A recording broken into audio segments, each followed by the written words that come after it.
ये कहानी कियोशी नाम के लड़के की है जो कि एक कॉलेज स्टूडेंट था और कियोशी पढ़ाई में काफी अच्छा था।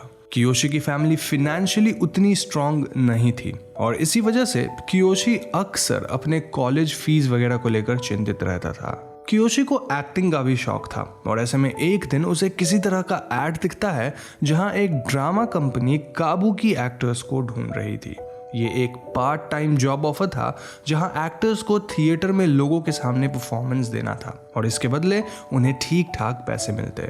द बेस्ट पार्ट वॉज कि ये परफॉर्मेंस वीकली एक बार ही होता था, यानी कि कियोशी अपनी पढ़ाई के साथ साथ इस पार्ट टाइम जॉब को करके कुछ एक्स्ट्रा पैसे कमा सकता था। ऐसे में कियोशी फौरन इस ड्रामा कंपनी के लिए ऑडिशन देने जाता है और यहाँ उसे पता चलता है कि परफॉर्मेंसेस काफ़ी ट्रेडिशनल तरह के रहने वाली हैं। अब हालांकि कियोशी को ट्रेडिशनल एक्टिंग वगैरह का एक्सपीरियंस नहीं था, लेकिन उसे काम मिल जाता है क्योंकि थिएटर के लोगों का कहना था कि वो कियोशी को जल्द ही ट्रेन कर देंगे। बस फिर क्या था, कियोशी कॉलेज के बाद एक्टर्स के साथ ट्रेनिंग लेने लग गया और ट्रेनिंग के दौरान उसे पता चला कि जब उसकी परफॉर्मेंस होगी तब उसे एक मास्क पहनकर परफॉर्म करना होगा। ये मास्क कोई मामूली मास्क नहीं था बल्कि एक नो मास्क था और कियोशी वहां रखे कई मास्क में से खुद के लिए एक मास्क चुनता है। लेकिन कियोशी को शायद ये नहीं पता था कि इस मास्क को चुनना उसके जिंदगी की सबसे बड़ी भूल थी।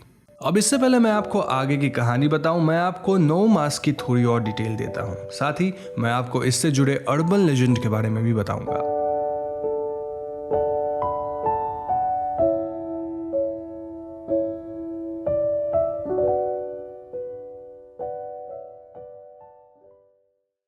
नो मास्क को जापान का one of the most creepiest and scariest urban legend माना जाता है।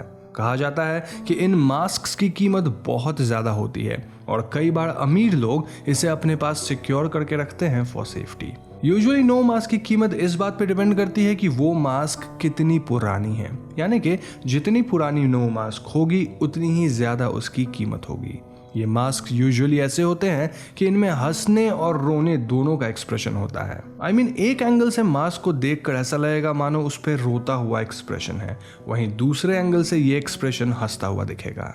कई मास्क में तो आपको 2 से ज्यादा एक्सप्रेशंस भी दिख सकती हैं, यानी कि अलग अलग एंगल से ऐसा लगेगा कि मास्क एक डिफरेंट एक्सप्रेशन पोर्ट्रे कर रहा है, which is quite unique. Japan के कई थिएट्रिकल परफॉर्मेंसेस के दौरान एक्टर्स इन मास्क को पहनकर परफॉर्मेंस देते हैं and it is quite popular there. अब नो मास्क के अर्बन लेजेंड्स के हिसाब से कुछ मास्क सुपरनैचुरल होते हैं। जी हाँ, इन मास्क में अपने वेयरर के नेगेटिव इमोशन को एम्पलीफाई और सक करने की क्षमता होती है, जिससे मास्क को रेगुलरली पहनने वाला बंदा काफी अफेक्ट होने लग जाता है। धीरे धीरे ये मास्क अपने ओनर के एनर्जी को ड्रेन करने लग जाती है, साथ ही ये ओनर के अंदर बहुत सारी नेगेटिविटी भर देती है।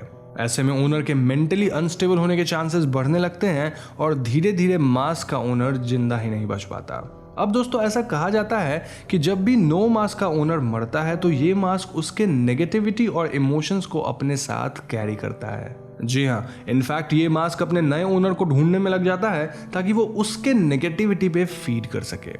अपने हर विक्टिम के बाद ये मास्क और भी स्ट्रांग हो जाता है क्योंकि इसके अंदर अपने हर विक्टिम की नेगेटिव फीलिंग्स होती है जो कि ये अपने नए ओनर पे प्रोजेक्ट करता है। नाउ आप में से कई लोग पूछ सकते हैं कि अगर ये मास्क किसी इंसान के नेगेटिव फीलिंग्स को ट्रिगर करता है तो वो इंसान इसे पहनता ही क्यों है?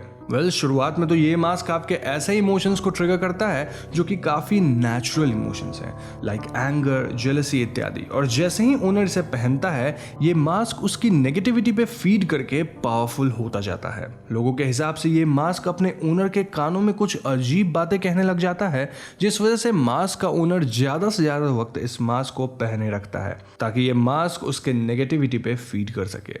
ऐसा करते हुए ये मास्क अपनी ओनर की जान ले लेता है एंड देन वो अपने ओनर की सारी नेगेटिव्स को कैरी करके अपने नए ओनर पे प्रोजेक्ट कर देता है। एक तरह से कहा जाए तो ये सॉफ्ट पोजेशन हुआ ऑफ द न्यू ओनर। अब आप खुद ही सोच कर देखिए, जो नो मास्क कई 100 साल से भी ज़्यादा पुराने हैं उनके अंदर कितने लोगों की नेगेटिव पावर होगी और वो अपने नए ओनर को क्या कुछ फील नहीं करवा सकते हैं। यही वजह है कि जितनी पुरानी ये नो मास्क होगी उतनी ही ज़्यादा वो पावरफुल भी होगी और शायद यही वजह है कि अमीर लोग पुराने नो मास्क को भारी दाम पे खरीद कर अपने घर में रखते हैं, ऑल्दो उसे भूल कर भी पहनते नहीं हैं। कई लोग मानते हैं कि अमीर लोग इन मास्क को सिक्योर करके रखते हैं ताकि ये किसी और को प्रभावित ना कर सके। वहीं कई लोग ये भी मानते हैं कि अमीर लोग इसे अपने घर में इसलिए रखते हैं ताकि ये मास्क उनके घर के नेगेटिविटी को खत्म कर सके। ऑल्दो वो लोग उसे पहनेंगे नहीं तो उन पे इसका असर नहीं होगा। अब नो मास्क कई तरह के हो सकते हैं। फॉर एग्जाम्पल कित्सुने मास्क जो कि फॉक्स की तरह दिखने वाले मास्क हैं, ओनी मास्क जो कि डेविल की तरह दिखते हैं, और ओना मास्क जो कि फीमेल काई की तरह दिखते हैं। इनफैक्ट हान्या मास्क को भी नो मास्क की कैटेगरी में डाला जाता है क्योंकि इसका नो थिएटर में इस्तेमाल होता है। हान्या मास्क के बारे में कहा जाता है कि ये उन औरतों की आत्मा को रिप्रेजेंट करता है जो कि ऑब्सेशन, जेलसी, एंगर या ऐसे ही नेगेटिव इमोशंस की वजह से किसी तरह से डीमंस बन गई हैं। आई एम प्रीटी श्योर कि आपको हान्या और नो मास्क के प्रॉपर्टीज के बीच की सिमिलैरिटीज ऑलरेडी दिख रही होंगी। Now coming back to the story of Kiyoshi, Kiyoshi जिस मास्क को चुना था वो एक ओनी नो मास्क था जो कि काफी पुराना और डरावना था। इस मास्क को पहनते ही कियोशी को ऐसा लगने लगा मानो उसके अंदर के इमोशंस फूट फूट कर बाहर निकलना चाहते हैं। वो अपने इमोशंस को एक्टिंग क्लासेस में चैनल करने लगा जिस वजह से उसकी परफॉर्मेंस काफी इंप्रूव हो गई। कियोशी को जल्द ही एक नो शो में भी परफॉर्म करने का मौका मिल गया जहां उसने बेहतरीन परफॉर्मेंस दी। देखा जाए तो कियोशी की लाइफ अब सॉर्ट होने लग गई थी, जहां वो ठीक ठाक पैसे भी कमाने लग गया था, साथ ही अपने कॉलेज क्लासेस को भी अटेंड कर पा रहा था। लेकिन कहीं ना कहीं कियोशी अंदर से एकदम उदास रहने लग गया था। I mean this was strange क्योंकि कियोशी वो सब कुछ कर रहा था जो उसे पसंद था, फिर भी वो खुश नहीं था। कियोशी को ऐसा लगने लगा था कि वो फेलियर है, उसकी लाइफ सही नहीं चल रही। इनफैक्ट वो अपने क्लास के उन बच्चों से जलने लग गया था जिनकी फैमिली थोड़ी वेल टू डू यानी कि अमीर थी। थिएटर में कियोशी की परफॉर्मेंस तो अच्छी होती चली जा रही थी, लेकिन इससे भी कियोशी को किसी तरह की खुशी नहीं मिल रही थी। वो खुद को लोगों से कट ऑफ करने लग गया था और हद तो तब हो गई जब वो अपने कमरे में भी कई बार ये मास्क पहनकर बैठा रहता था। ऐसे में कियोशी की बेस्ट फ्रेंड यूई उसकी यह हालत नोटिस करती है और वो उससे बात करने की कोशिश करती है। यूई नोटिस कर लेती है कि कियोशी हमेशा अपने साथ एक अजीब मास्क कैरी करता था और इस मास्क के बारे में पता लगाने पे यूई को नो मास्क के अर्बन लेजेंड के बारे में पता लगा। यूई फौरन कियोशी को नो मास्क के बारे में बताती है, लेकिन कियोशी यूई की बातों को इग्नोर कर देता है। ऐसे में यूई कियोशी को ये बोलकर मनाने लगी कि वो इस मास्क को फेंकने के बजाय इसे किसी अमीर इंसान को बेच दे जिससे उसे ठीक ठाक पैसे मिल जाएंगे और शायद कियोशी को अच्छा ही फील हो। कियोशी यूई की बात मान लेता है और वो इस मास्क को एक ओपन हाउस ऑक्शन में डाल देता है। तो इस सरप्राइज कियोशी की नो मास्क पे अच्छी खासी बिड आती है, जिसके बाद एक अमीर इंसान इस मास्क को खरीद लेता है। कियोशी इस अमीर आदमी से पूछता है कि उसने इस मास्क में ऐसा क्या देखा कि वो इसके लिए इतने पैसे दे रहा है, जिस पे वो अमीर आदमी कहता है कि ये नो मास्क काफी पुराना लगता है, यानी कि ये बहुत पावरफुल है। ऐसे में मैं इस मास्क को अपने घर में किसी ऊंची जगह पे एज ए शो पीस रखूंगा ताकि ये मेरे घर की नेगेटिव एनर्जी को सक करके घर का माहौल अच्छा रखे। साथ ही जब ये मास्क मेरे पास होगी तो शायद ये किसी और को हार्म नहीं कर पाएगी। इन बातों को सुनकर कियोशी पूछता है कि क्या आप इसको पहनेंगे नहीं, जिसे सुनकर ये आदमी अजीब रिएक्ट करते हुए कहता है कि अगर मैं इसको पहन लिया तो मैं खुद इसका शिकार बन जाऊंगा, तो मैं बस इसको एज ए शो पीस रख कर इसके फायदे लूंगा, लोगों को इससे बचाऊंगा, ना कि मास्क को एक नया विक्टिम दूंगा। इन बातों को सुनकर अब कियोशी को भी यकीन हो गया था कि शायद उसका नो मास्क सच में सुपरनैचुरल था एंड ही वाज ग्लैड कि यूई की मदद से वो इस मास्क से छुटकारा पा लिया था। यूई उसे समझाती है कि थिएटर एक्ट में नो मास्क पहनना पड़ता है, लेकिन वो कोई नया दिखने वाला मास्क चूज कर सकता है जो कि रिसेंटली मेड हो। उस तरह की मास्क एकदम नॉर्मल होती है, यानी कि उनमें कुछ भी सुपरनैचुरल नहीं होता और उनसे कियोशी को किसी तरह का खतरा नहीं है। लेकिन कभी भी उसे पुरानी दिखने वाली मास्क नहीं लेने चाहिए, specially Noh mask. Kiyoshi Yui की बातों को मान लेता है और अब उसकी जिंदगी वाकई में सही पटरी पे आ गई थी। दूसरी तरफ हम उस अमीर इंसान के बारे में जान पाते हैं जो कि ये मास्क अपनी वाइफ को गिफ्ट करता है ऑन हर बर्थडे, और वो अपनी वाइफ को इस मास्क को पहनने के लिए अर्ज करता है।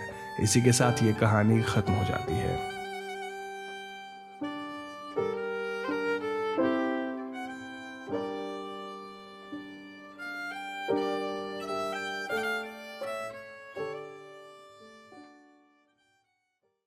सो आई नो इस पॉइंट में आप में से कई लोगों के दिमाग में ये सवाल होगा कि नो मास्क क्या सच में सुपरनैचुरल होती है? वेल, इसका सिंपल आंसर है नो।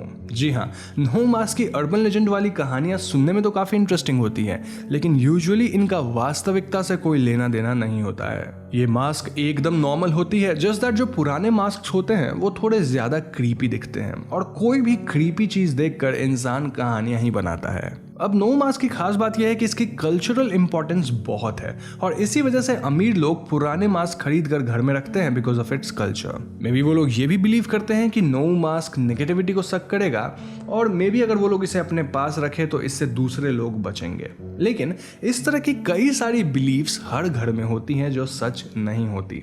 लाइक किसी तरह का टोटका घर में रखना, लकी पेंटिंग्स रखना, इधर उधर के कुछ चीज़ को करना, गाड़ी में कुछ अजीब चीज़ें रखना ताकि एक्सीडेंट ना हो इत्यादि।